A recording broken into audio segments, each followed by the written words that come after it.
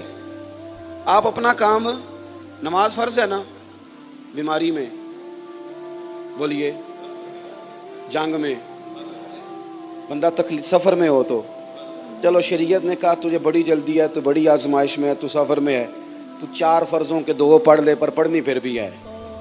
معافی والی بات ہے نا. یا اللہ بیمار ہیں اور شریعت تو بڑی مہربان ہے, فرمایا وہ رحم کرتے ہیں نا, کھڑا نہیں ہو سکتا تو بیٹھ جا, بیٹھ نہیں سکتا تو لیٹ جا, پر پڑھنی, جو کام کرنا ہے وہ کرنا ہے. یہ کیا بات ہوئی مجھے دکھ آ گیا تھا ذرا تو میں اپنے اصل کام سے رہ گیا. اور بھائی آ جاتے ہیں دکھ, زندگی میں آ جایا کرتے ہیں.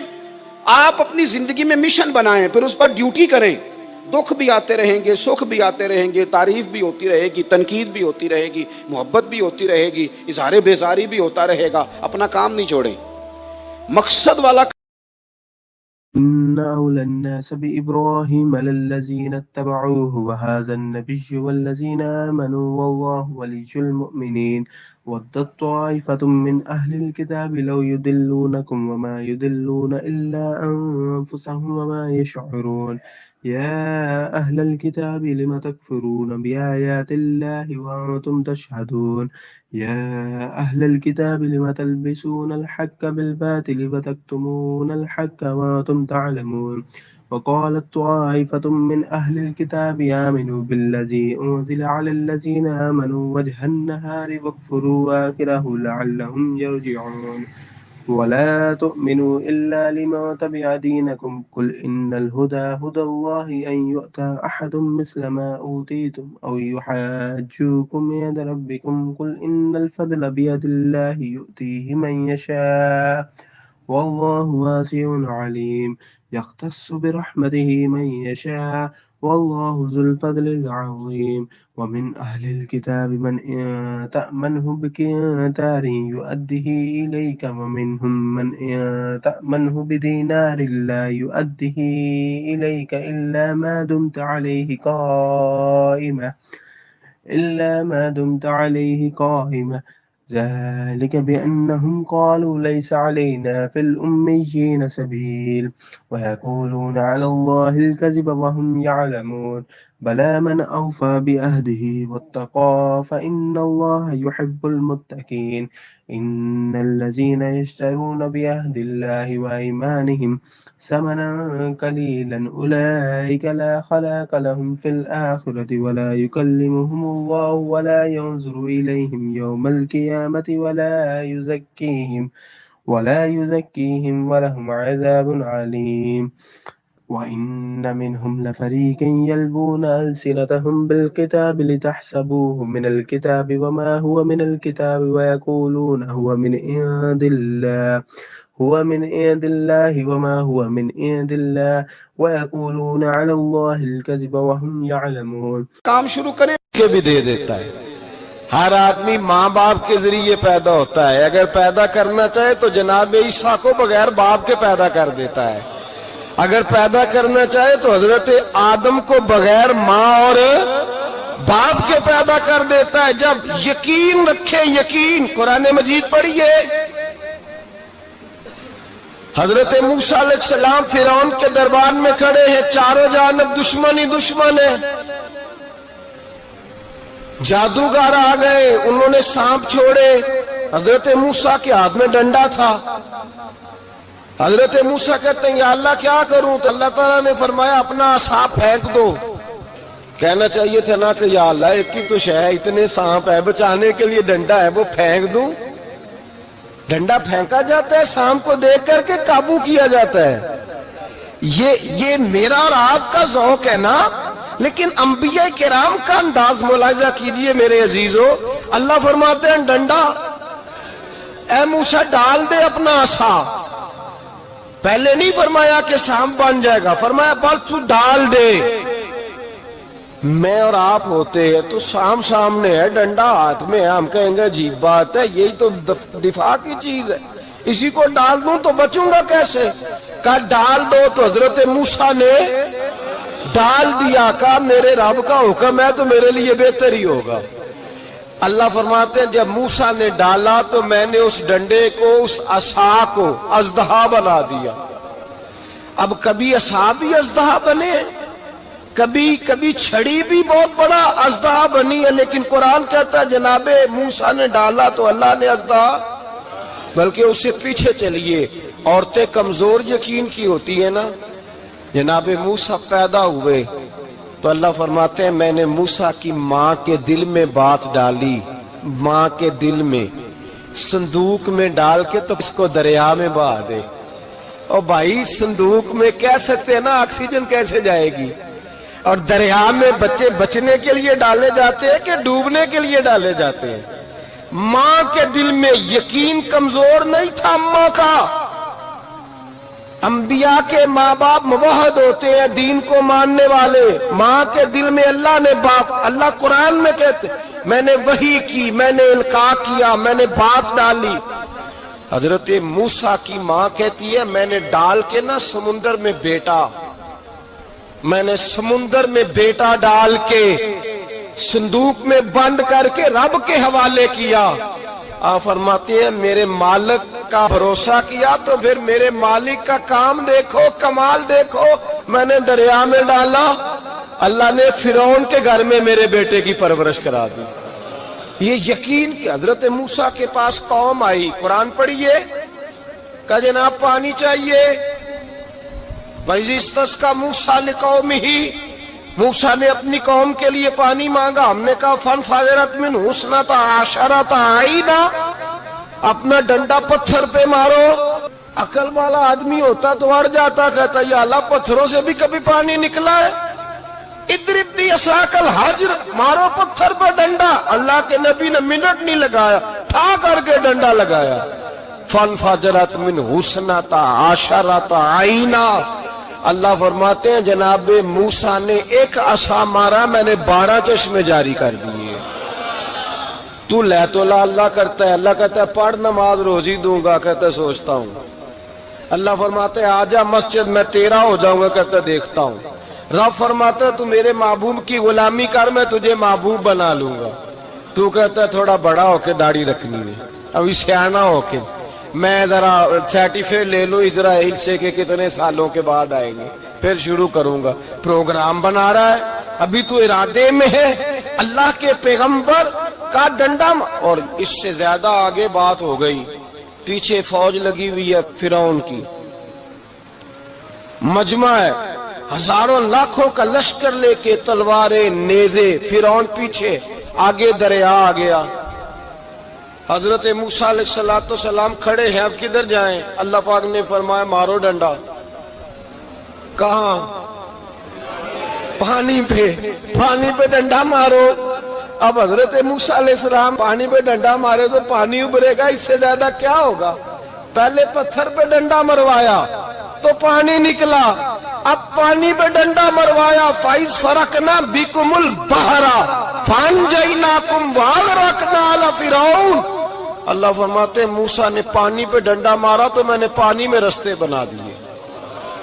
ایک جگہ ڈنڈا مارا تو پانی نکل آیا، دوسری جگہ عصا مارا تو پانی خشک ہو گیا، 12 چشمے بن گئے، 12 رستے بن گئے دریا میں سے۔ حضرت موسیٰ علیہ السلام گزر گئے، اور اللہ فرماتے ہیں فرعون بھی آیا تو اسے میں نے غرق کر دیا، اور وہ کھڑا دیکھتا ہی رہ گیا کہ بنا کیا ہے۔ یہ تو بات ہے حضرت موسیٰ کی، میرے مصطفیٰ کے غلام۔ حضرت سعد بن ابی وقاص قادسیہ کی جنگ کے لیے نکلے، رستے میں دریائے نیل آ گیا۔ حضرت سیدنا سعد بن ابی وقاص اب کہاں سفر طے کر کے آئے، کہتے ہیں پتہ ہی نہیں تھا کہ دریا آ جائے گا، اب دور دور تک پل کوئی نہیں۔ صحابہ کہتے ہیں دشمن للکار رہا، حضرت سعد بن ابی وقاص دریا کنارے کھڑے ہوئے، ایمان، یقین اور استقامت، ڈٹ گئے، کہنے لگے او دریا، اگر تو حضرت موسیٰ کی نافرمان قوم کو رستہ دے سکتا ہے، محمد عربی کے وفادار نوکر ہیں، ہم تو رسول اللہ کے ماننے والے ہیں، دشت تو دشت ہے، دریا بھی نہ چھوڑے ہم نے، بحر ظلمات میں دوڑا دیے گھوڑے ہم نے، فرمایا چھوڑ رستہ۔ صحابہ کہتے ہیں اس وقت ہم نے نعرے لگائے جب دریا نے رستہ ہی چھوڑ دیا۔ کہتے ہیں پھر اللہ رسول پر ہم ذکر کرنے لگے، درود پڑھنے لگے، دریا سے رستے بن گئے. فرماتے ہیں 10,000 کا لشکر گزر گیا. اس پار جب گیا نا تو حضرت سعد بن ابی وقاص نے پھر مجمع پہ نظر ڈالی. فرمایا کسی کی کچھ ہے تو نہیں رہ گئی پانی میں، کوئی دریا میں چیز تو نہیں رہ گئی. ایک صحابی کہنے لگے میرا مٹی کا پیالہ رہ گیا ہے. یار ذرا دیکھیے انداز دیکھیے، مٹی کا پیالہ. او یار چھوڑ پرا، مٹی کا پیالہ کیا ہوتا ہے؟ اب تو مٹی کے پیالے کی بات کرے گا. چھوڑ دے، کیا کرتا ہے؟ اس نے کہا پیالہ میرا رہ گیا ہے. تو حضرت سعد بن ابی وقاص کہنے لگے کیوں ہمارا پیالہ رہ جائے، ہم رسول اللہ کے نوکر ہیں. ایمان، یقین اور استقامت کی دولت. پھر دریا کی طرف دیکھا، کہنے لگے چل یار ہمارا پیالہ بھی واپس کر دے. صحابہ کہتے ہیں دریا کی لہر آئی اور پیالہ بھی واپس کر گئی.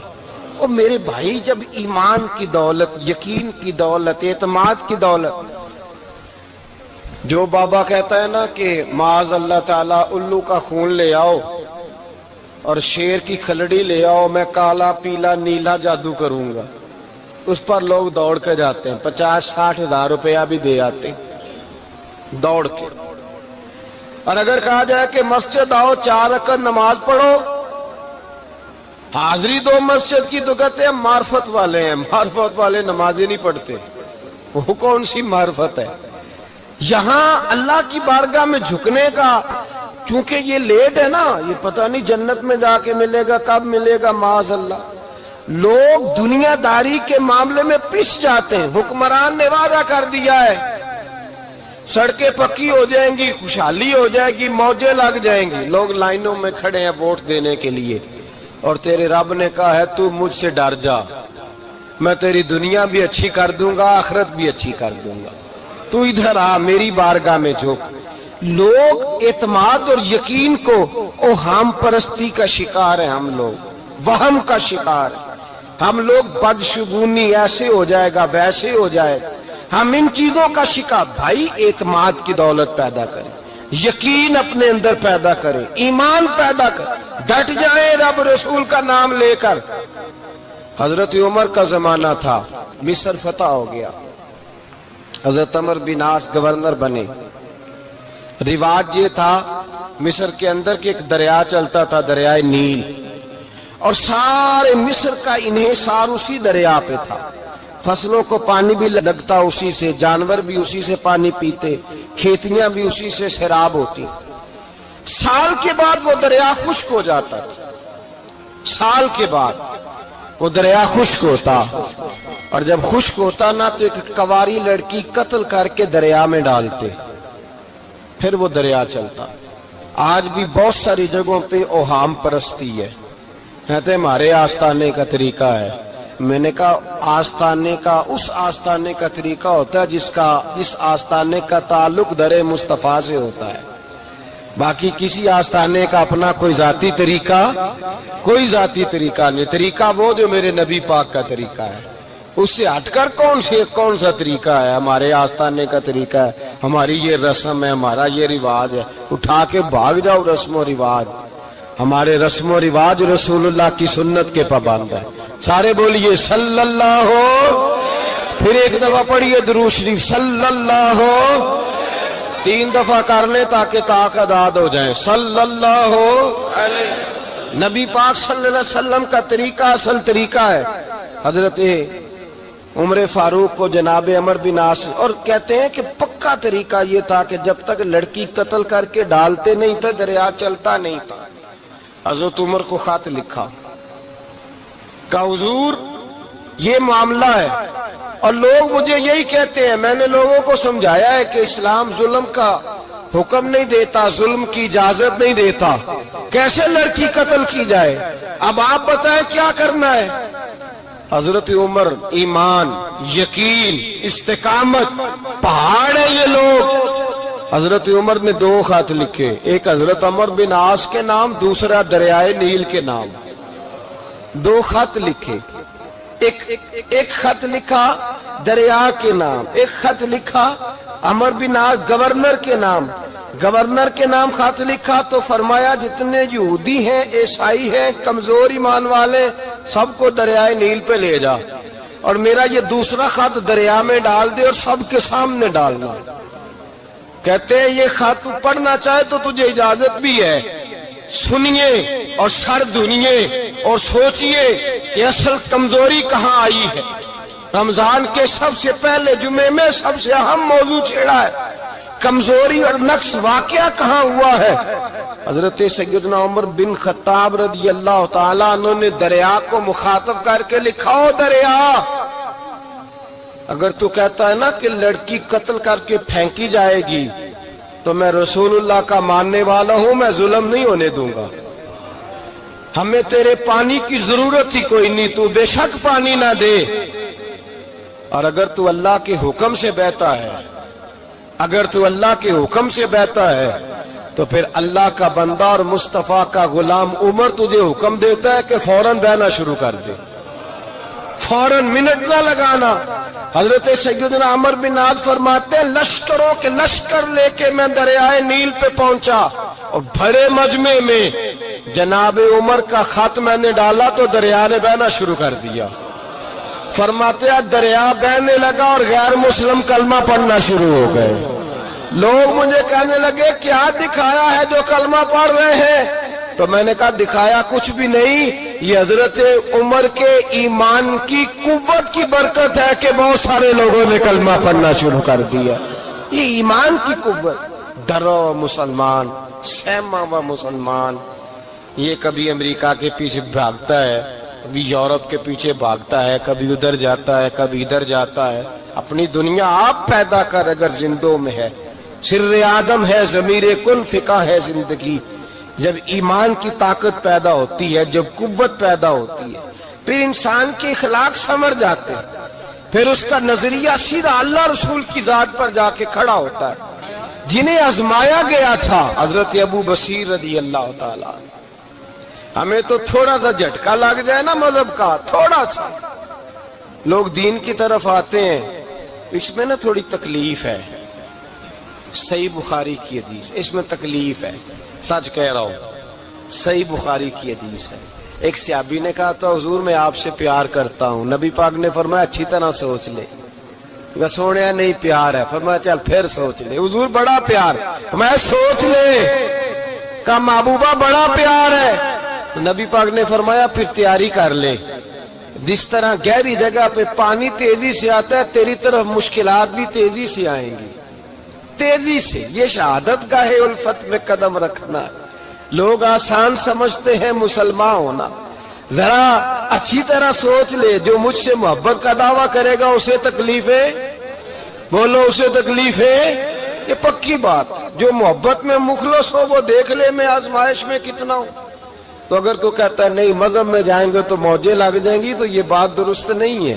یہ تو بڑا مشکل کام ہے. یہ تو اس سے پوچھو نا جو اس منصب پہ ہے. ایک کٹھن مرحلہ، کٹھن. یہ شہادت گاہ الفت میں قدم رکھنا. لوگ آسان سمجھتے ہیں مسلمان ہونا، روتا ہے فلک برسوں، پھر جا کے یہ حالات درست ہوتے ہیں.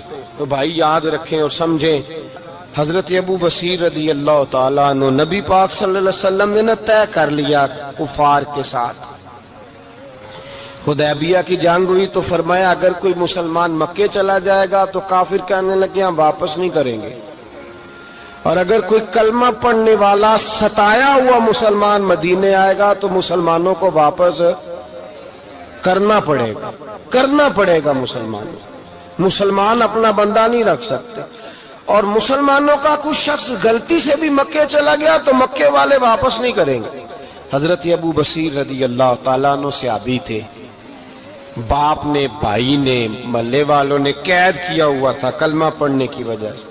پیروں میں زنجیریں تھیں، بیڑیاں تھیں. کسی طریقے سے جیل توڑ کے دوڑے مدینے پہنچے. کہتے ہیں رستے میں کسی آدمی کے ساتھ گھوڑے پہ کچھ دیر بیٹھا پھر پیدل چلا. صحابہ کہتے اتنا دردناک منظر بڑا کم ہم نے دیکھا. ابو بصیر جس گلی سے گزرتے وہاں خون پھیل جاتا، ان کی ٹانگیں خون سے کٹتی، وہ زنجیریں بندھی ہوئی. در رسول پہ حضور میں بھاگ کے آیا ہوں. کہتے ابھی نبی پاک صلی اللہ علیہ وسلم ان کی بات سن ہی رہے تھے کہ پیچھے سے قریش کے 2 سپاہی بھی آ گئے.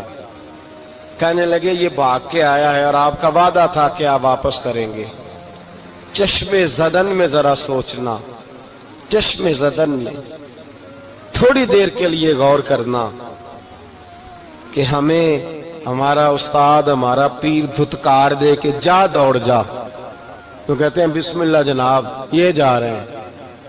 ایمان کی پختگی دیکھیں، اس نے تو ہمیں نکال ہی دیا جی، وہ کیسا بندہ ہے. یہاں تو کسی کے یہاں کوئی فاتحہ پڑھنے نہ جائے تو لوگ بگڑ جاتے ہیں. کہتے ہیں اس نے سلام نہیں لی، فاتحہ نہیں پڑھی، بس ختم، اس کو احساس ہی نہیں. حضرت سیدنا ابو بصیر سامنے کھڑے، سامنے دو سپاہی آ گئے. ذرا دیکھیے ایمان کی پختگی، ایمان، یقین اور استقامت. امام بہقی نے دلائل کے اندر لکھا ہے، فرماتے ہیں نبی کریم صلی اللہ علیہ وسلم نے ان کی طرف دیکھا تو حضور کی مقدس آنکھیں آنسوؤں سے بھر گئیں.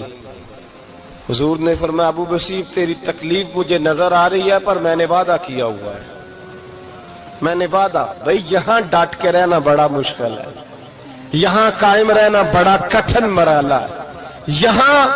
یہاں آزمائش کے موقع پر دین پر انہوں نے تو رکھا ہی نہیں. لوگ تانے دیتے ہیں، باتیں کرتے ہیں، رکھا ہی نہیں، تو پھر ان کا بنتا ہے.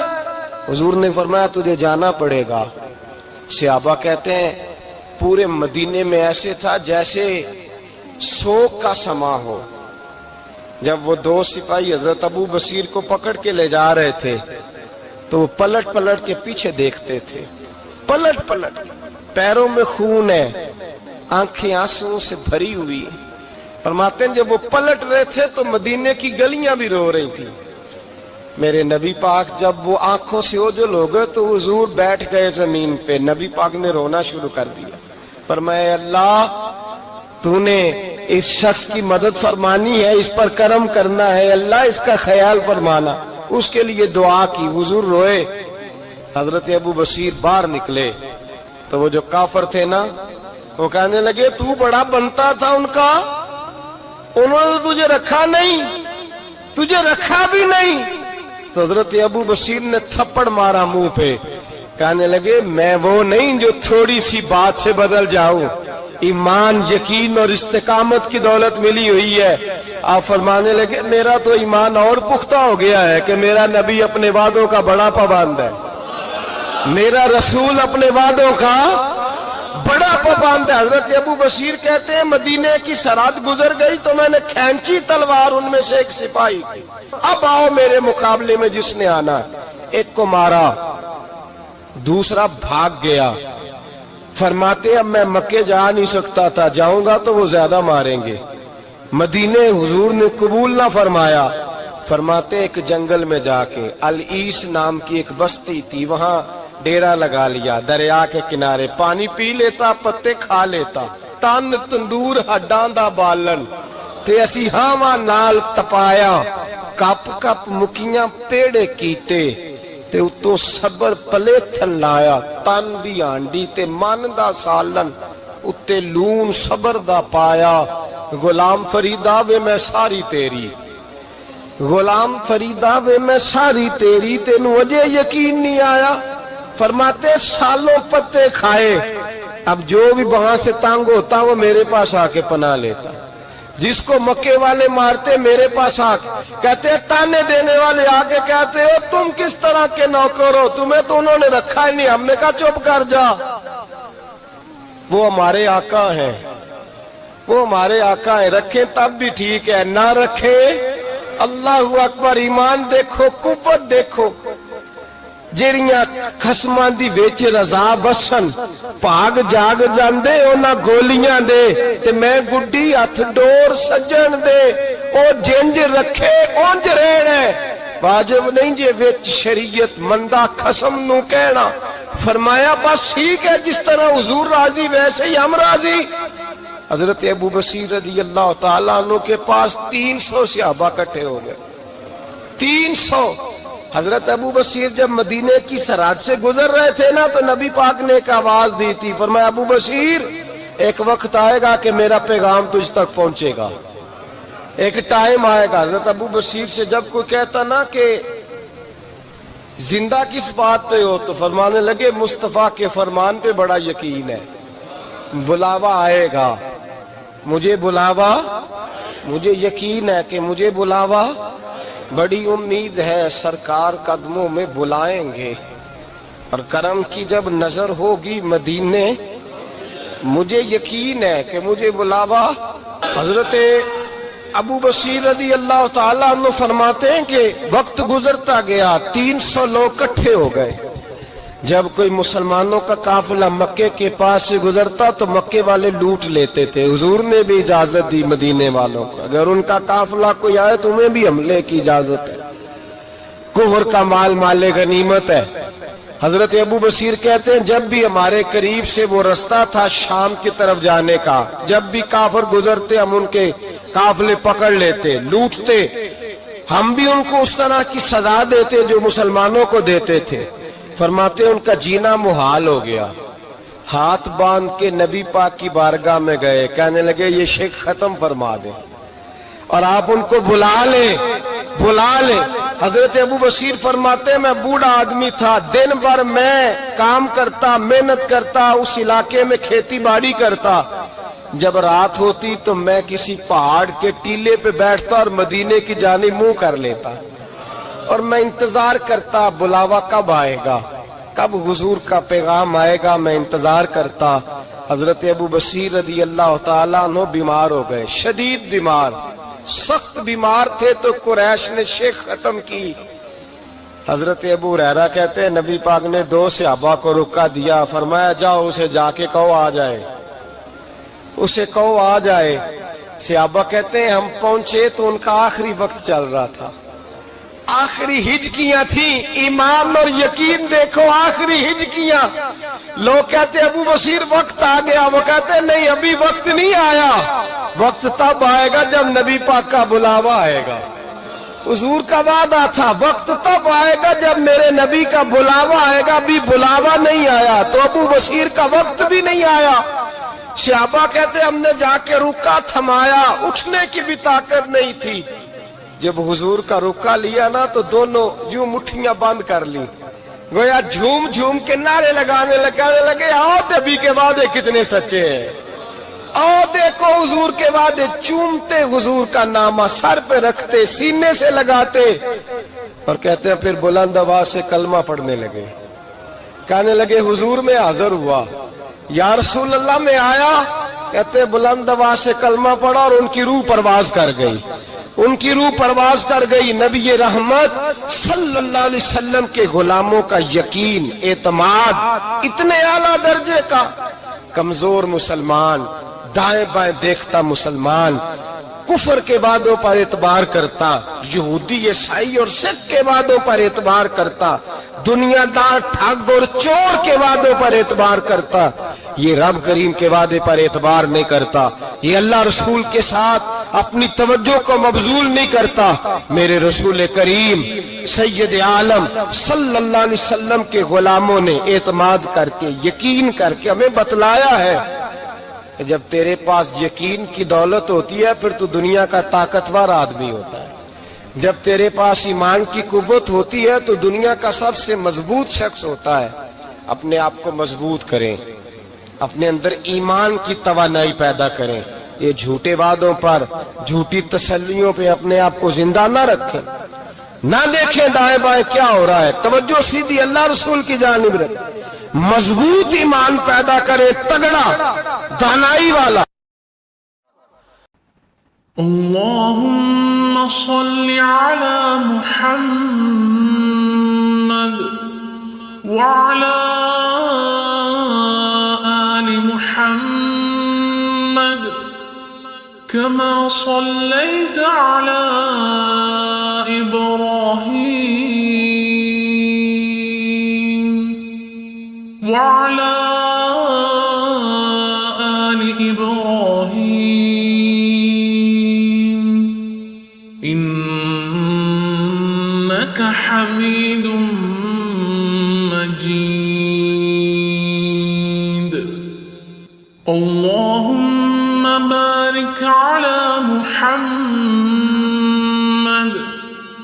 وعلى محمد كما باركت على إبراهيم وعلى آل إبراهيم إنك حميد مجيد. حضرت موسیٰ کلیم اللہ علیہ السلام کا زمانہ مبارکہ تھا. قحط پڑ گیا، بارش نہیں ہوتی. ہم لوگ نا اب تو خیر ہمارے پاکستان میں تو ٹیبل ٹاک ہوتی ہے، ٹاک شو ہوتے ہیں. ہمارے ہاں تو پتہ کیا جاتا ہے کہ بارش ہو کیوں نہیں رہی. پھر اس پہ یہ ہوتا ہے کہ دھواں بڑا چڑھ گیا ہے، حالات بڑے خراب ہیں، فلاں ایسے ہو گیا قحط کا. ہم تو اسباب تلاش کرتے رہتے ہیں نا جی، فوق بہت زیادہ ہے، فلاں چیز ایسے ہے، فلاں چیز ایسے. ہم تو یہ تلاش کرتے رہتے ہیں. وہ لوگ یوں نہیں کرتے تھے، وہ سیدھے جا کے مصلوں پہ بیٹھتے تھے. اس لیے کہ وہ کہتے تھے جب رب چاہتا ہے تو پھر کوئی چیز کسی چیز کو روک سکتی. وہ سیدھے مصلے پہ بیٹھتے. اعلیٰ حضرت فاضل بریلوی رحمۃ اللہ علیہ کے پاس ایک مولانا محمد حسین آئے، وہ فلکیات کے بڑے ماہر تھے. تو اعلیٰ حضرت نے فرمایا ذرا ستاروں کا حساب لگا کے دکھاؤ بارش کب ہوگی. کہنے لگا پورا مہینہ تو نہیں ہوگی. تو اعلیٰ حضرت رحمۃ اللہ علیہ فرمانے لگے کہو کہ میرا علم کہتا ہے مہینہ نہیں ہوگی، اللہ چاہے تو ابھی ہو سکتی ہے. کہنے لگا جی وہ تو ٹھیک ہے پر میرا علم. وہ جیسے روز لوگوں نے پیر نیٹ ٹو حسین شاہ صاحب نہیں کھولے ہوتے کہ بارش کب آئے گی، اور اس کی طرف نہ دیکھ، مصلے پہ بیٹھ، مہربانی کر مصلے پہ بیٹھ، اللہ کی بارگاہ میں حاضر ہو، اسے معافی مانگ، اسے منا تاکہ وہ رحمت کی بارش. کہنے لگا جی میرا علم کہتا ہے. تو اعلیٰ حضرت فرمانے لگے پھر وہی بات، تو کہ اللہ چاہے تو بارش ابھی. لیکن یہ جو اڑ گئے ہیں نا بیچارے، یہ اڑی گئے ہیں، یہ جہاں الجھ گئے ہیں وہاں یہ لوگ الجھ گئے. اللہ ہمیں الجھنے سے محفوظ فرمائے. تو اعلیٰ حضرت اٹھے تو فرمایا ٹائم کیا ہوا ہے گھڑی پہ. کہنے لگا جی 12. تو اعلیٰ حضرت نے گھڑی گھمائی. اب کیا بج گیا؟ کہنے لگا 4 بج گئے. فرمانے لگے بج گئے نا 4. کہنے لگا جی آپ نے گھڑی گھما جو دی ہے. فرمانے لگے اللہ بھی جب چاہے تو ستارے گھما دیتا ہے، اللہ بھی ستارے گھما دیتا ہے بارش. کہنے لگا جی وہ تو ٹھیک ہے پر مہینہ نہیں ہو سکتی. اڑا ہوا بندہ، اس کا کوئی علاج ہے جو اڑ جو جائے. اس کے لیے قرآن کہتا ہے وَإِذَا خَاطَبَهُمُ الْجَاهِلُونَ قَالُوا سَلَامًا. اسے سلوٹ کرو دور سے، اسے کو تو جان اور تیرا. کہنے لگا جی ہو نہیں سکتی پورا مہینہ. فرمانے لگے یار تو جا اپنا کام کر. وہ شخص کہتا ہے میں نے دروازہ کھولا اعلیٰ حضرت کا، کمرے سے باہر نکلا تو تیز بارش ہو رہی. واپس آیا تو میں نے کہا احمد رضا یہ عقیدہ کہاں سے لیا ہے؟ فرمایا دروازہ مصطفیٰ سے لیا ہے صلی اللہ علیہ وسلم. تو یاد رکھیں کہ اللہ کو منانا چاہیے، استغفار کرنا چاہیے. اس کی برکات. حضرت موسیٰ ساری قوم کو لے کے نکل گئے. آؤ بھائی میدان میں اللہ کی بارگاہ میں استغفار کریں اور بارش کا سوال کریں، بارش مانگے.